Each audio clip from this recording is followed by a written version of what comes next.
कमरे की चारों दीवारों का क्षेत्रफल। कमरा आप सभी लोगों ने देखा है, हमें इसका क्षेत्रफल ज्ञात करना है। यदि कमरे की लंबाई L है, चौड़ाई B है और ऊंचाई h है, तो कमरे की चारों दीवारों का क्षेत्रफल क्या होगा? यहाँ पे हमने लिखा है कमरे की चारों दीवारों का क्षेत्रफल होगा 2LH + 2BH। ये कहाँ से आया?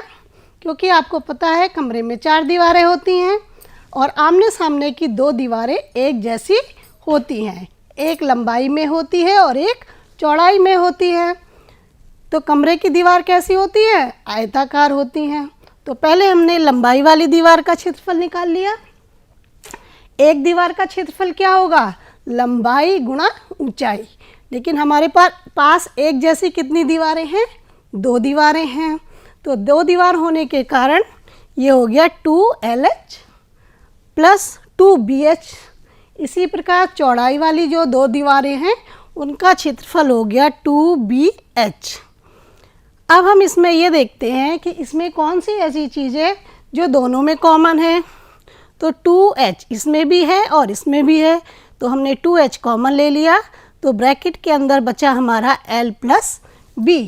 इस प्रकार हमने कमरे की चारों दीवारों का क्षेत्रफल ज्ञात करने का जो सूत्र है या फॉर्मूला प्राप्त किया कि क्षेत्रफल बराबर होता है 2 ब्रैकेट में L + BH।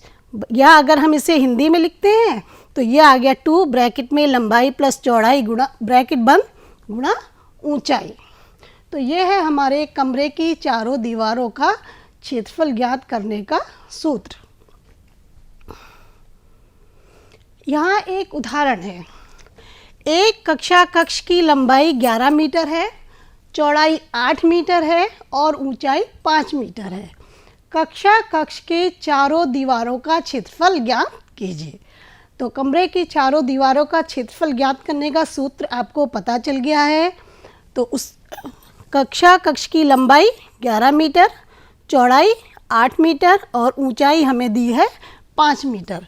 इसके बाद हम सूत्र लिखेंगे या फॉर्मूला लिखेंगे।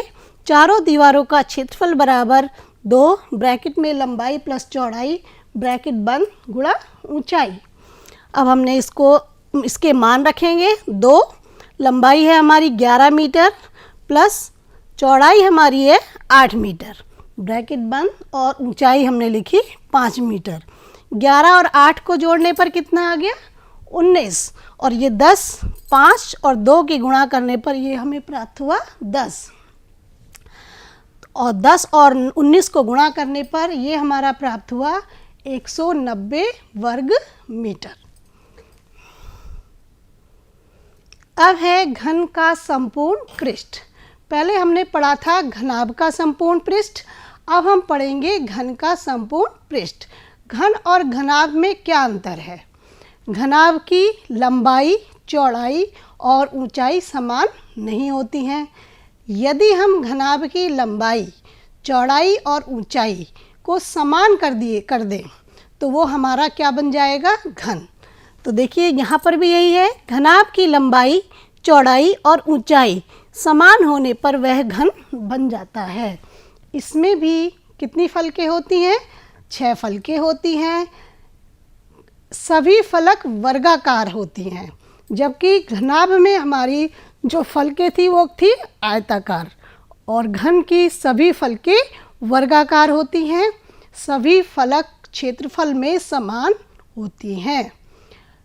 जब सारी फलक बराबर होंगी इसलिए उनके क्षेत्रफल भी बराबर होंगे। तो अब हम इसका संपूर्ण पृष्ठ किस प्रकार ज्ञात करते हैं? मान लिया घन की एक भुजा है A।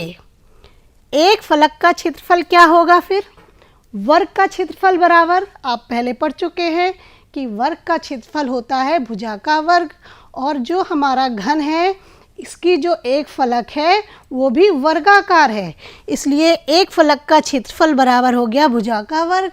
और भुजा की नाप है हमारी A, तो ये हो गया हमारा A का वर्ग। और घन में कितनी फलकें हैं? 6 फलकें हैं, इसलिए घन का संपूर्ण पृष्ठ बराबर होगा 6 गुणा एक फलक का क्षेत्रफल। और एक फलक का क्षेत्रफल हमारा है A²। इसलिए घन का संपूर्ण पृष्ठ हो गया हमारा 6a²। अब हम एक उदाहरण देखते हैं। घन के प्रत्येक कोर की लंबाई 4 सेंटीमीटर है, तो उस घन के संपूर्ण पृष्ठ का क्षेत्रफल निकालिए। तो सबसे पहले आप प्रश्न में देखिए कि आपको क्या क्या चीज़ दी हुई है। दिया है भुजा ए बराबर 4 सेंटीमीटर, और हमें क्या ज्ञात करना है?